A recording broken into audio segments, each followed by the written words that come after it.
Fact number 1। Guys, आप ये तो जानते ही हैं कि फोग इंडिया का टॉप सेलिंग परफ्यूम है, लेकिन क्या आपने कभी ये सोचा है कि कुछ ही सालों में फोग इतना पॉपुलर कैसे हो गया?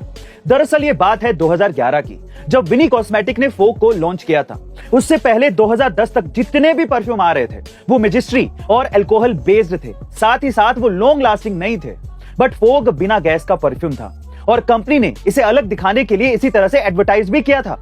साथ ही उन्होंने एक बोतल पर 800 स्प्रे की गारंटी दी थी, जो उस समय एक रेवोल्यूशन मार्केटिंग स्टंट था। लेकिन साल 2015 में फोग ने अपना असली दाव खेला, जहां उन्होंने एक एड लॉन्च किया जो कुछ इस तरह से था, जनाब क्या चल रहा है, हिंदुस्तान में तो फोग चल रहा है। ये एड आपने भी सुना होगा।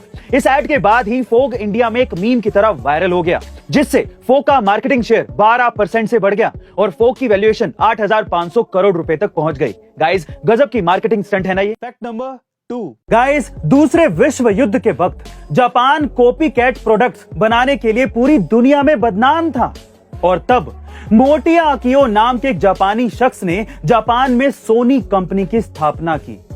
उनके लिए सोनी सिर्फ एक बिजनेस कंपनी ही नहीं थी, बल्कि एक मिशन था, जिसमें वो चाहते थे कि जापान को पूरी दुनिया में एक क्वालिटी प्रोडक्ट बनाने वाले देश का रुतबा मिले। क्योंकि मोटिया अकियो सोनी के जरिए दुनिया को बताना चाहते थे कि हम भी, यानी कि जापान भी अच्छे और असली प्रोडक्ट बना सकता है। गाइस, मोटिया अकियो ने सोनी को एक बिजनेस नहीं बल्कि एक मिशन बनाया, और आज पूरी दुनिया में सोनी का और जापान का असली प्रोडक्ट बनाने में डंका बजता है। Fact number 3। पाकिस्तान का विदेशी मुद्रा भंडार खाली होने के कगार पर है। दरअसल एफएक्स रिजर्व्स या विदेशी मुद्रा भंडार किसी देश के सेंट्रल बैंक के पास मौजूद विदेशी मुद्रा या सोना होता है।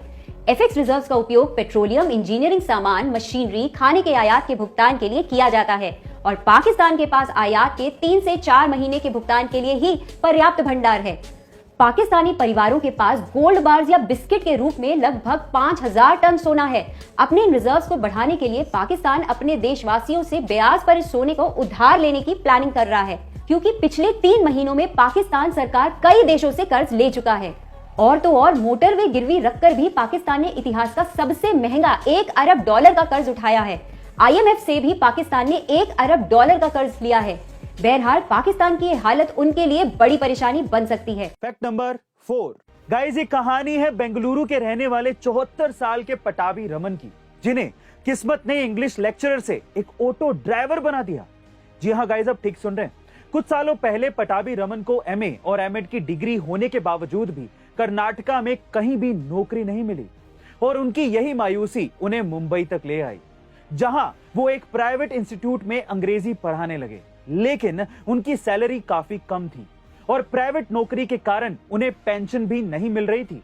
लेकिन फिर भी उन्होंने अपने रिटायरमेंट तक मुंबई में ही नौकरी की। इसके बाद नौकरी छूट गई तो वो वापस बेंगलुरु आ गए, और अब वो बेंगलोर में 14 साल से ऑटो रिक्शा चला रहे हैं। गाइस, किस्मत भी बड़ी गजब की चीज है। कब, कहां, किसकी किस्मत बदल जाए और क्या हो जाए, कुछ कहा नहीं जा सकता।